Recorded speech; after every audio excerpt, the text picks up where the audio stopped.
Hello friends, welcome back to my channel Mukesh English. This is your favorite YouTuber Mukesh Soni.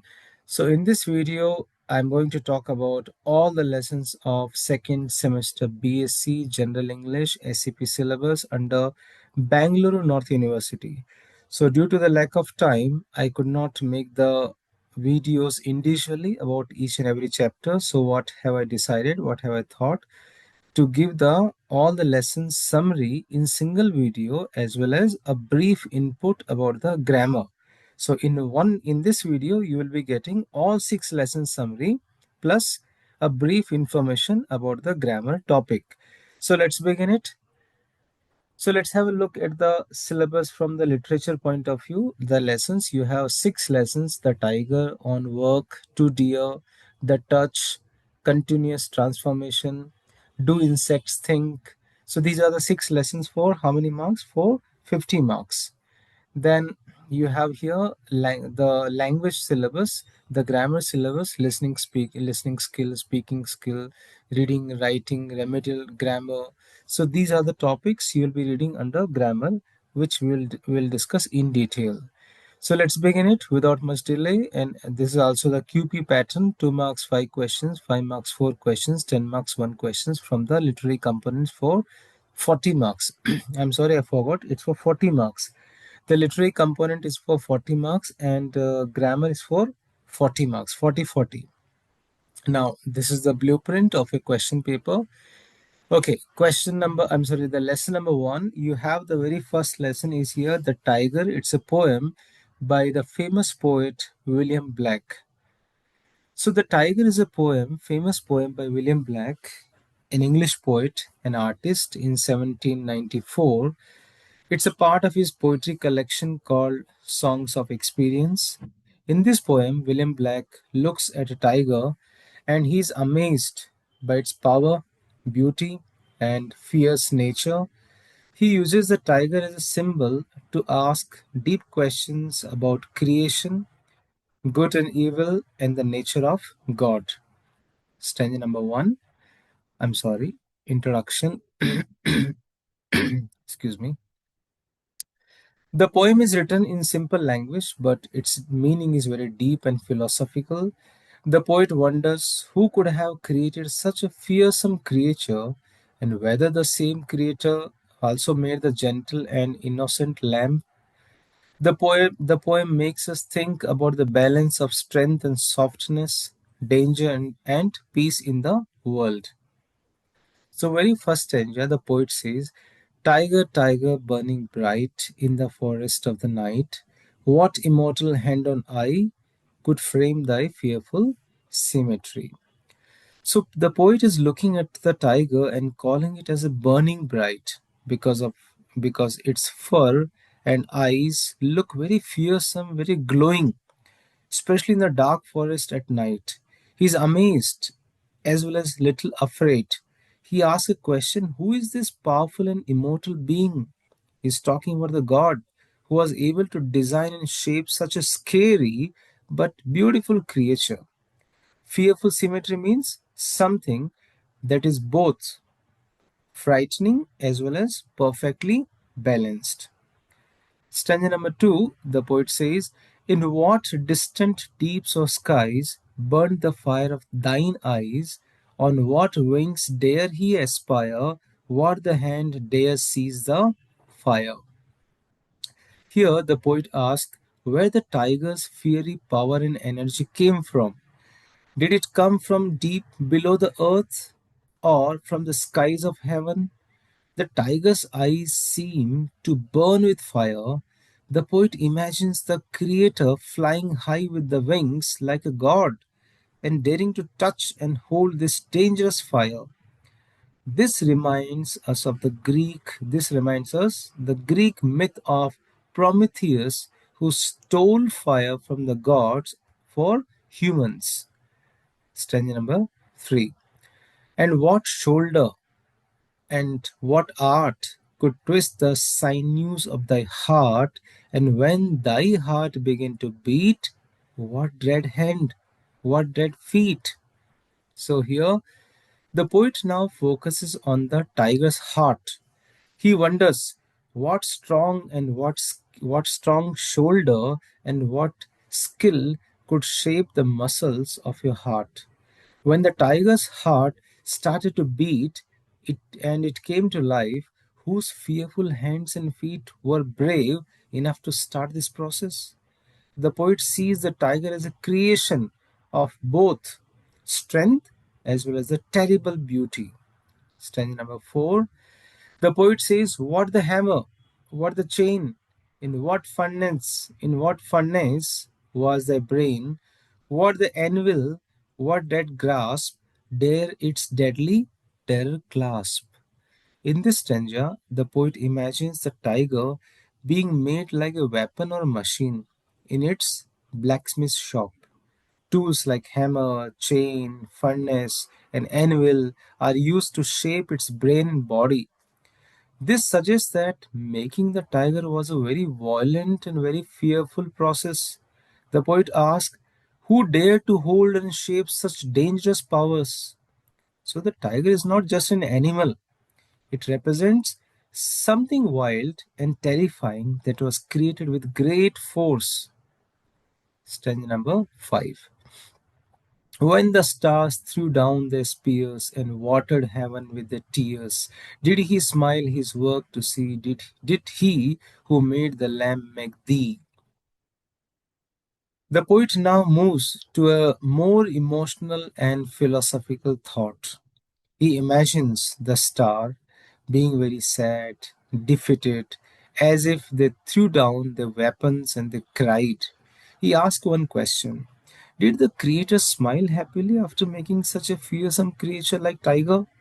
Then comes one more important question: did the same creator who made the gentle, innocent lamb who has also made this terrifying tiger? This shows the poet's wonder at how one power can create both peace and danger, gentleness and power. One side tiger, one side lamb. How is it possible to create both by the Almighty God? Tiger, tiger, burning bright in the forest of the night, what immortal hand or eye dare from thy fearful symmetry? So the poem ends with the same lines as the first stanza, but this time the question's stronger. Who dare to create as fearful and perfect as the tiger? William Black emphasizes the mystery and the boldness behind the tiger's creation in the last closing stanza, or the closing of the poem. So, hence, we can say that the poem, The Tiger, is a deep and mysterious poem that explores the power and beauty of creation. William Black uses the tiger to question how something so fearsome could be made, whether the same creator made both the fierce tiger and gentle lamb.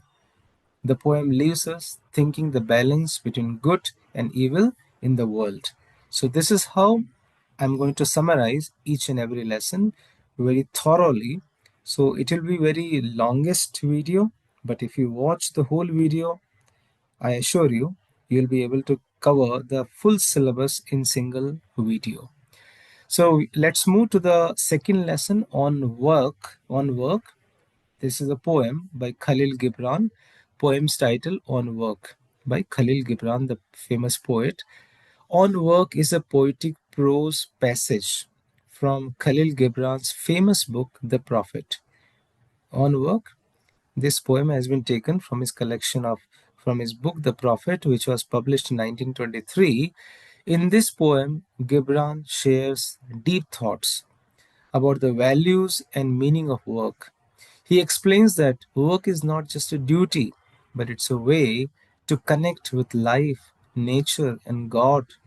When done with love, work becomes a joyful and spiritual act. The poem encourages us to see all types of work as equal and noble when filled with care and purpose. The poet begins by saying that work is necessary to stay in harmony with the earth and with the soul of life. If a person remains idle, they fall out of tune with the natural flow of the world and lose touch lose the touch with the life's deeper purpose. Then the poet compares a working person to a flute through which time becomes music. Just as flute must be played to make beautiful sound, people must work to give meaning and joy to their lives. Without work, we remain silent, while the rest of the world rest of the world sings in unity. Many people think work is a burden or a curse, but the poet disagrees. He says that through work we fulfill a dream that was born with creation itself. When we work, we express our love for life and become part of something greater.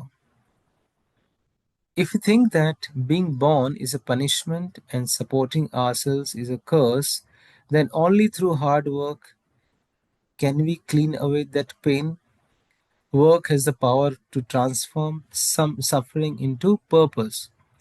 Khalil Gibran says life is empty without any desire. But even desire is useless without knowledge. Knowledge means nothing without work. And work is meaningless unless it is done with love. So, love gives true meaning to everything we do.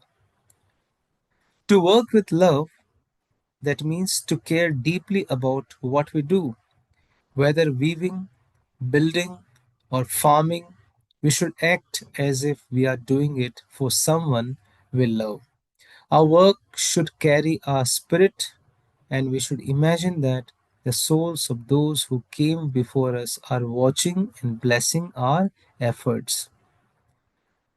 The poet further says some people think artistic or creative work is more valuable than physical labor. But the poet reminds us that all kinds of work are equal if done with love.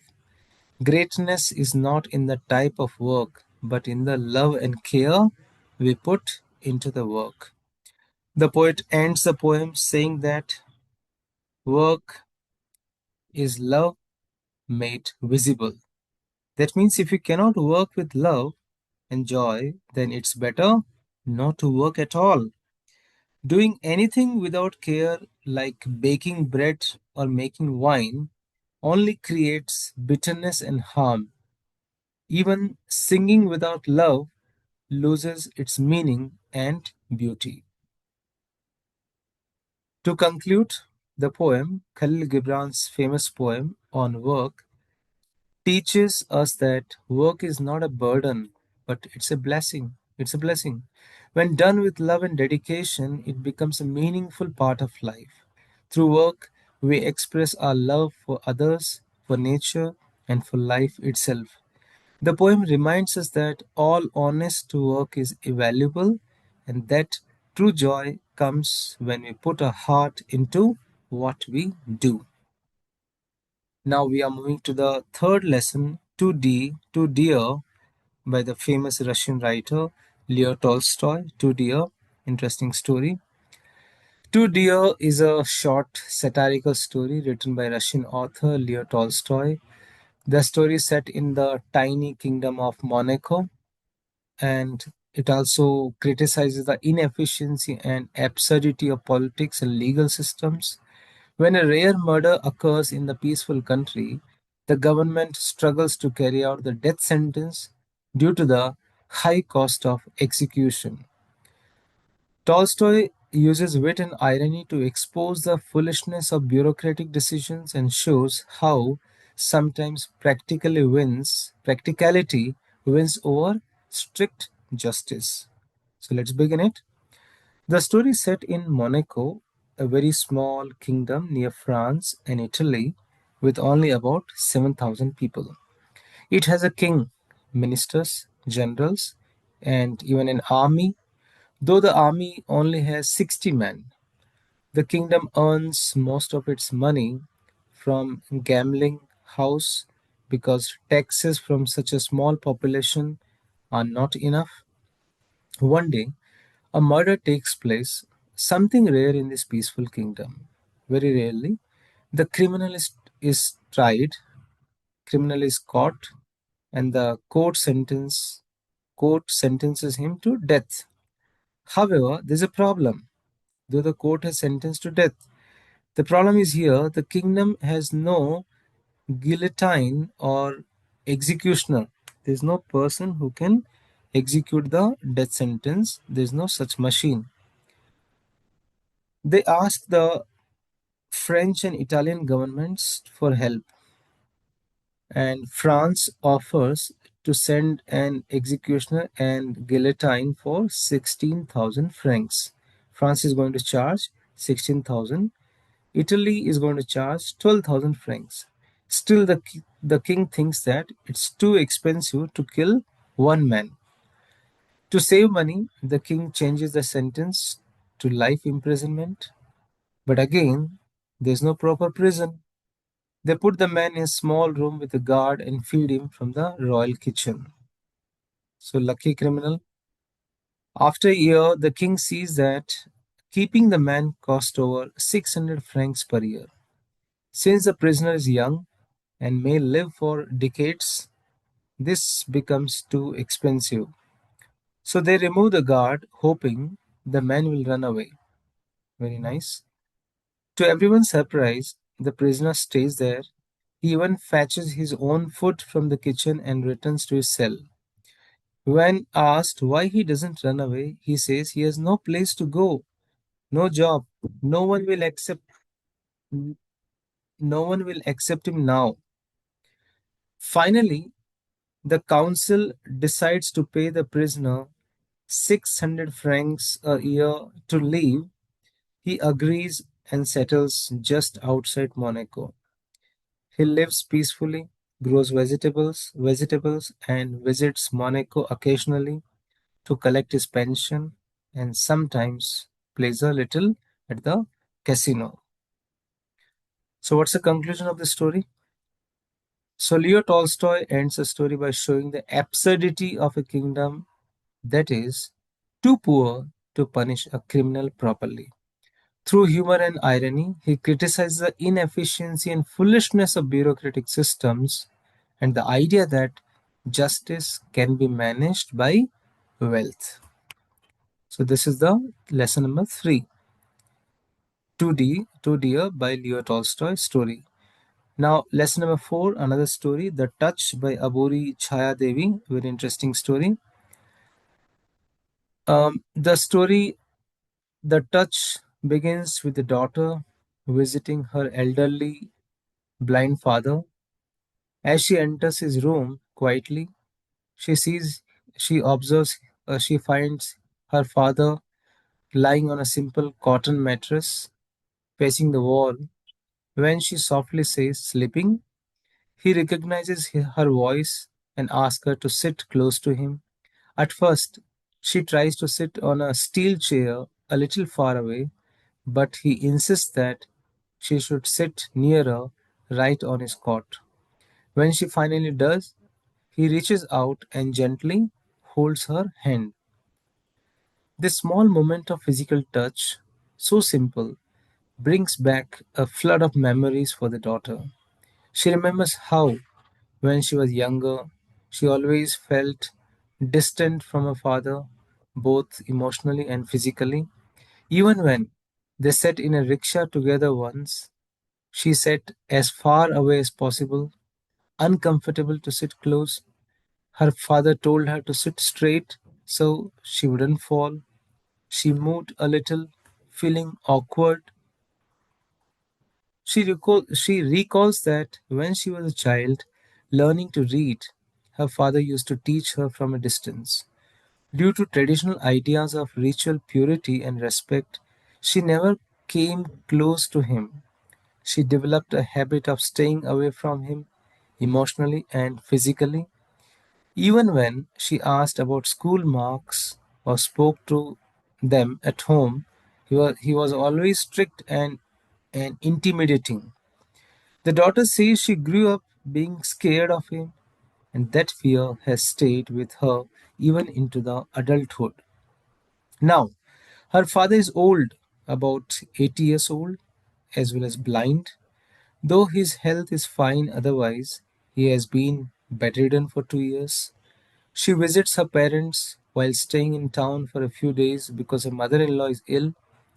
Every time she visits her father, she only sits and chats for a while, then she leaves. But this visit is very different. When her father holds her hand gently, she remembers how she had always longed for his loving touch. In childhood, she had secretly wished for a moment of warmth and affection from him, but never received it.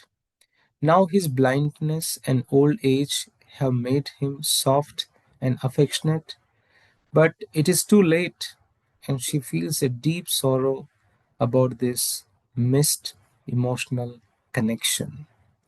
She wonders why their written letters felt so warm, but when they met in person, there was always silence and distance. She thinks it was his sharp eyes and stern looks that always scared her away. Even now, though his eyes are blind, she still feels that same hesitation. She still feels that same hesitation and cannot bring herself to get too close to him. She recalls that the first time she sat on his cot for many years, there were bedbugs crawling on it. After that, her husband always warned her not to sit on the cot again to avoid carrying the bedbugs home. He told her to sit on a chair when she visited, but her father always asked her to sit closer and she could not refuse. Though she tried to maintain a distance, he would not be happy until she sat next to him and gave him her hand. The daughter then tells us that her father always wanted a son, but only daughters survived. His only son, who had taken care of the family, passed away.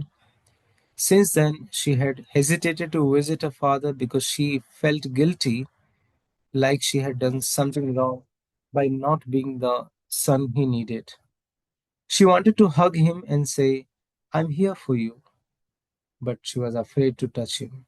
That's how she had been raised without physical closeness. During the visit, the father asked her to trim her fingernails and toenails. He doesn't ask the mother because she's too busy, nor can he ask his son, who is dead, nor the daughter in law or the grandchildren who live far away. The daughter is touched that he asked her, and she happily and carefully cuts his nails, feeling it was a precious opportunity to serve her father.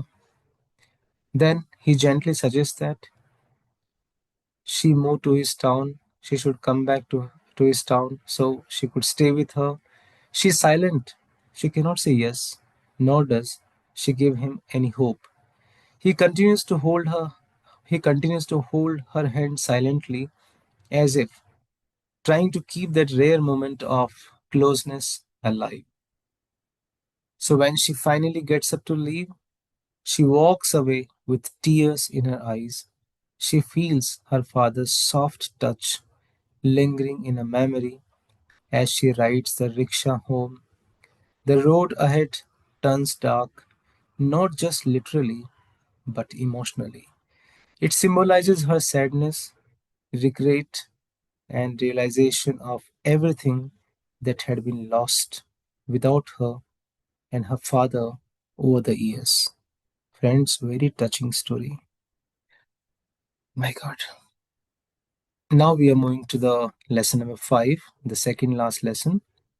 A speech, continuous transformation. It's a speech by Ajim Premji. Ajim Premji.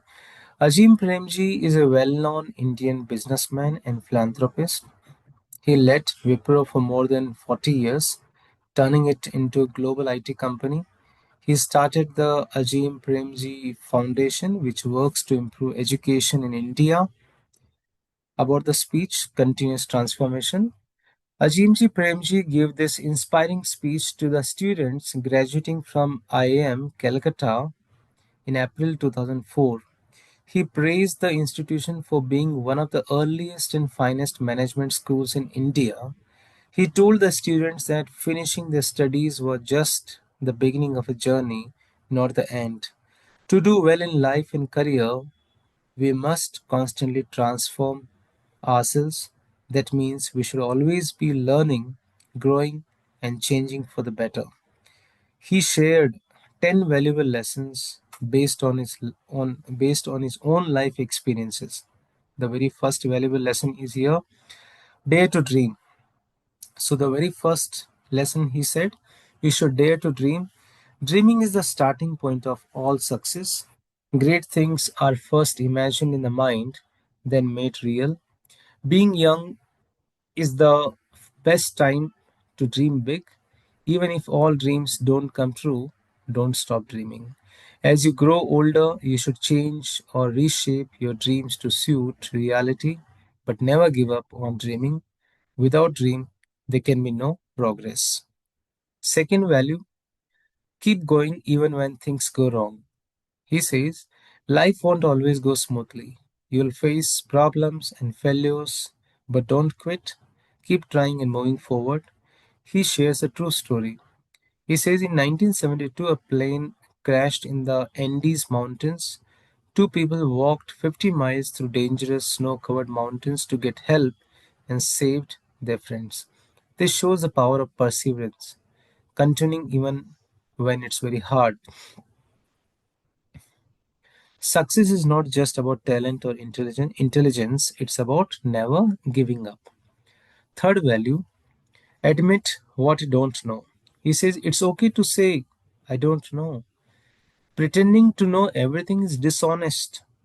The famous philosopher Socrates once told, all I know is that I don't know. In today's world, no one can know everything without knowledge is growing very fast.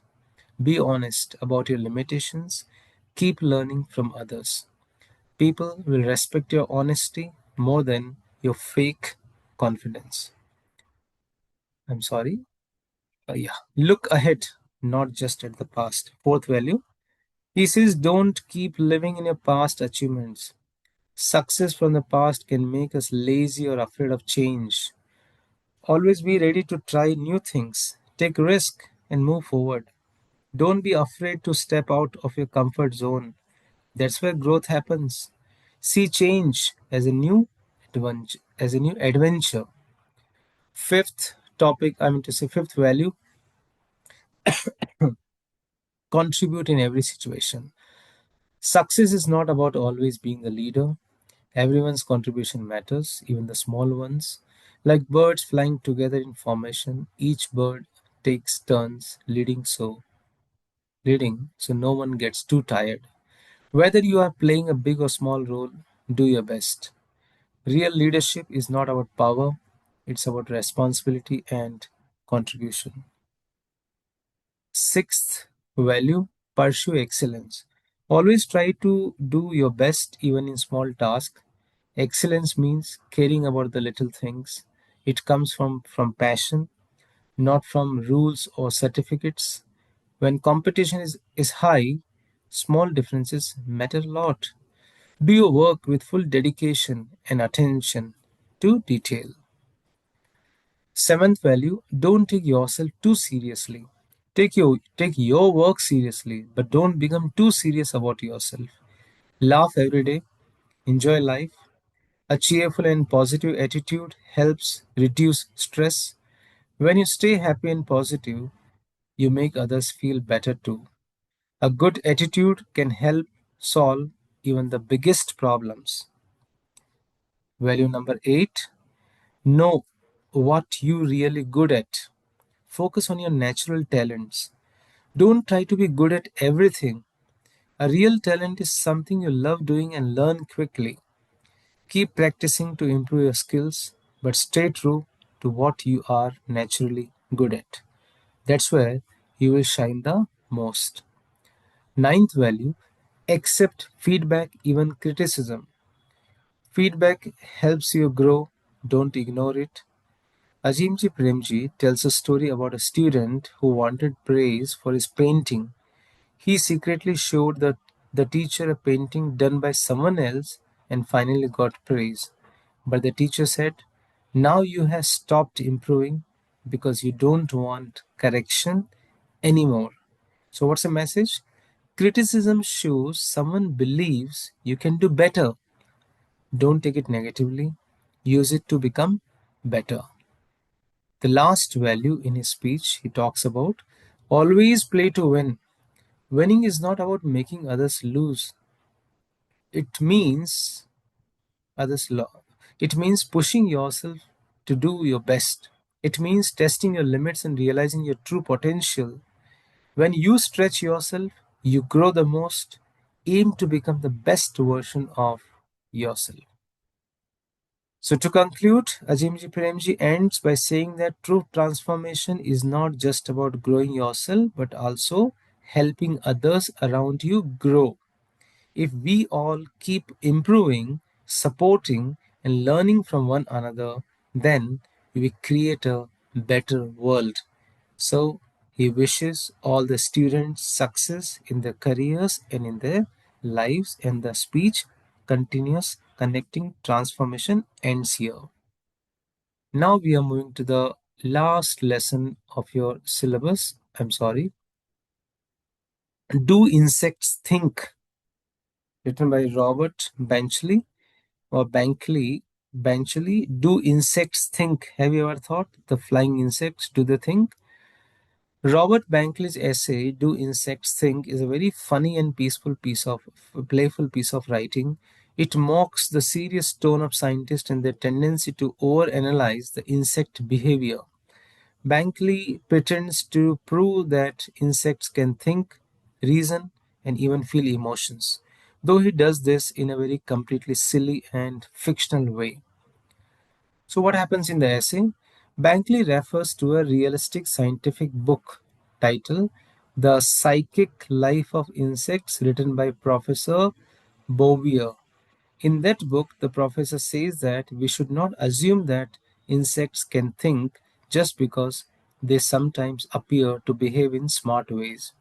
According to Bouvier, insects just react based on instinct, not intelligence. Not based on intelligence, they react based on instinct. So Bankley then jokes that he has a real life example to prove the professor wrong. Bankley says, no, I don't agree with Professor Bouvier, and he's going to prove it. How? The story of Perch the Wasp. Wasp means one flying insect.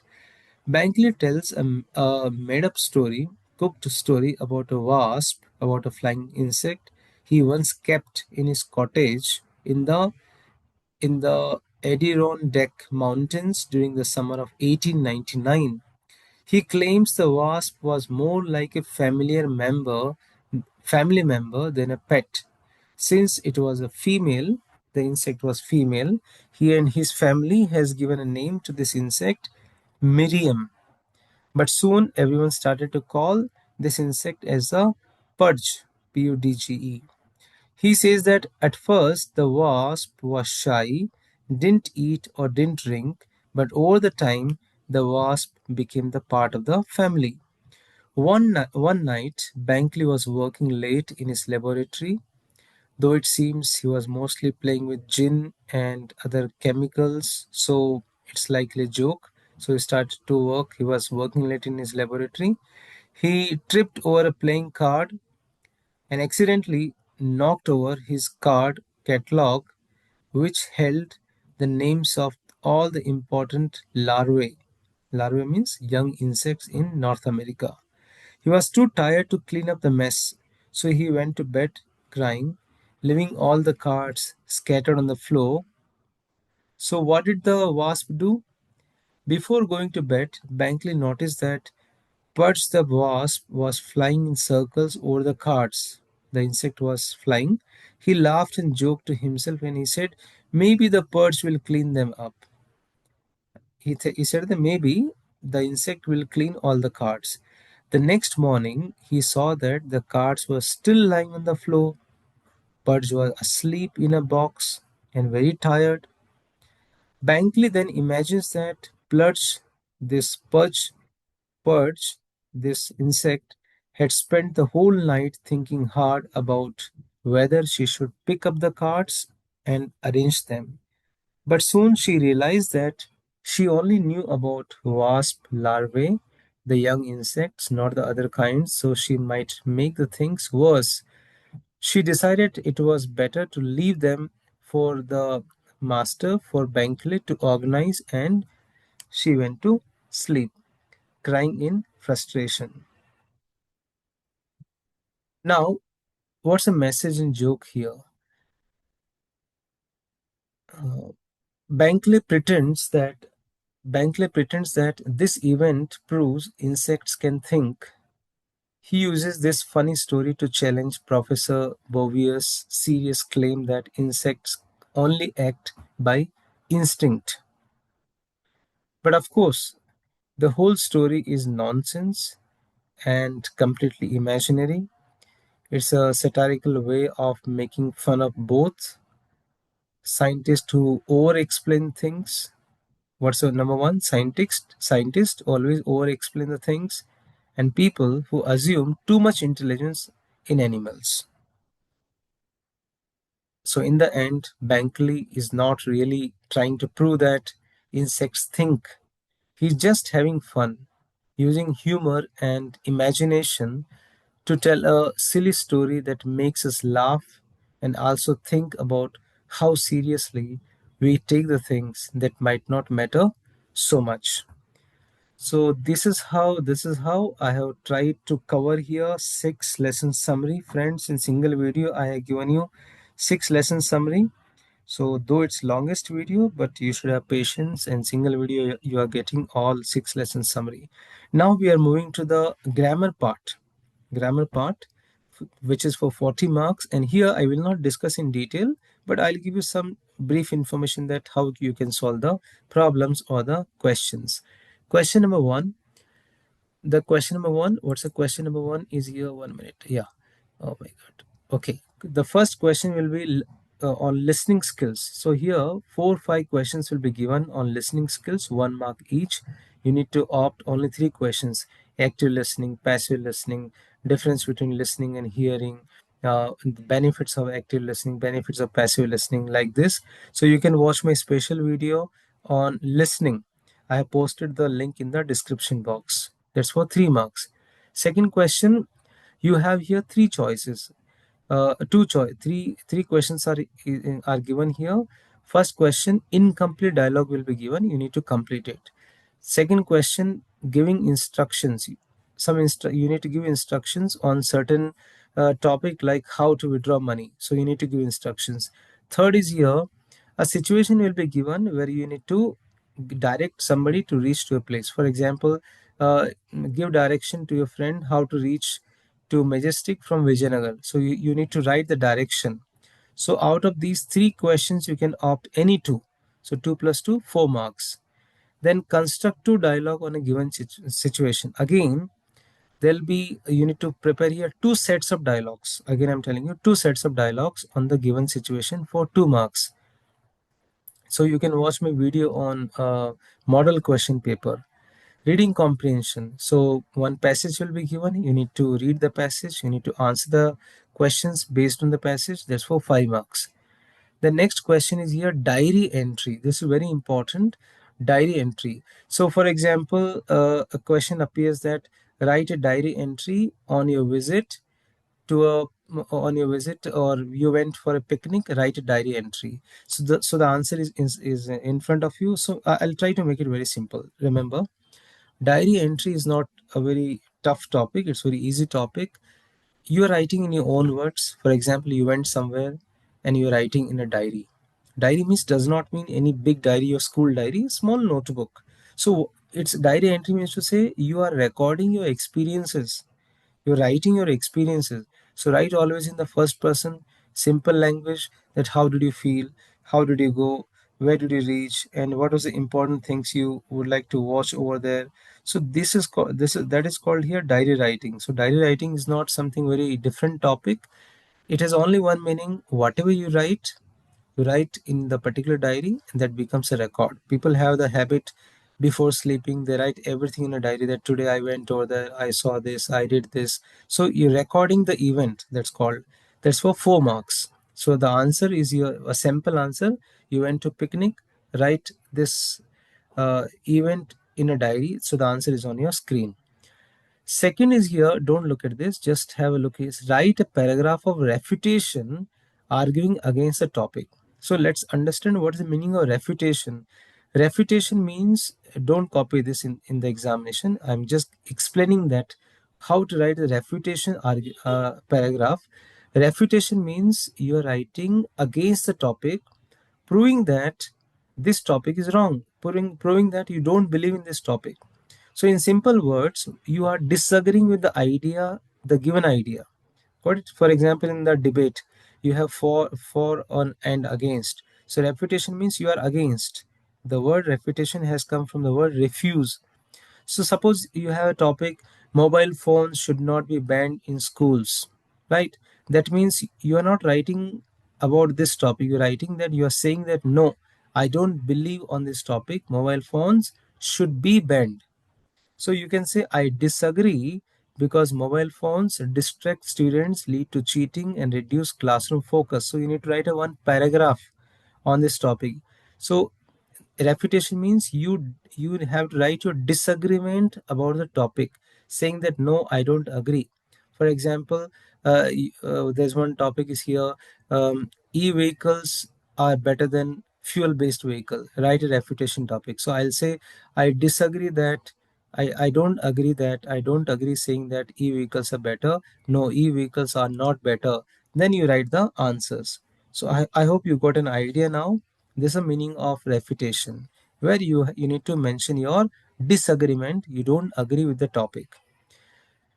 Next question is here, do as directed. This is a very important question. I have just taken this screenshot from your model question paper. Homonyms, you have to find out 1 mark. Homophones, one word substitution you need to find out. Then prefix or suffix you have to add here. Antonym you need to find out. Synonym you need to find out. You need to find out the 2 words from which the biopic has been formed, like biography plus picture. For example, brunch. Brunch means what? Just find out the meaning of brunch. Brunch means lunch plus something you have in the afternoon, brunch. Okay, so do as directed questions will be asked like this. Next question, correct tense. So you'll be given here 4 options. You need to find out the correct form of the verb, 4 marks. Then direct indirect speech. You need to convert to direct, convert to indirect speech in both the ways, vice versa. So you need to watch my channel. I'm sorry, you need to watch my video on the tense, direct indirect speech, and the passive voice. Similarly, active to passive, passive to active. So if you watch my video on the specific one, how to convert active to passive, direct to indirect speech and the tenses, you will learn in more detail. Then the last topic is here, scientific vocabulary. Here you have to refer to your textbook. I'll suggest you to refer to your textbook, but don't worry, you are the science students. You can easily find out. Some scientific vocabulary words will be given here, and you need to find out which word is suitable. So let's take an example. Dr. Steve conducted several experiments to test his hypothesis about the adaptability of penguins. Quite easy, but you can do it, right? So this is how I have tried to give you a complete picture of the second semester B.Sc General English SCP syllabus under Bangalore North University. So single video which covers the complete textbook, and I have also solved the model question paper. So you can also watch the solution of model question paper. The link is available in the description box. So friends, thank you so much. Wish you good luck for the examination. Like the channel, I mean to say like the video, subscribe the channel if you have not yet done it. For the third and the fourth semester, you'll get the videos very early. So thank you. If you have any doubt, any questions, you can mail me at mukeshenglish@gmail.com. Thank you so much. Stay tuned with my channel, Mukesh English.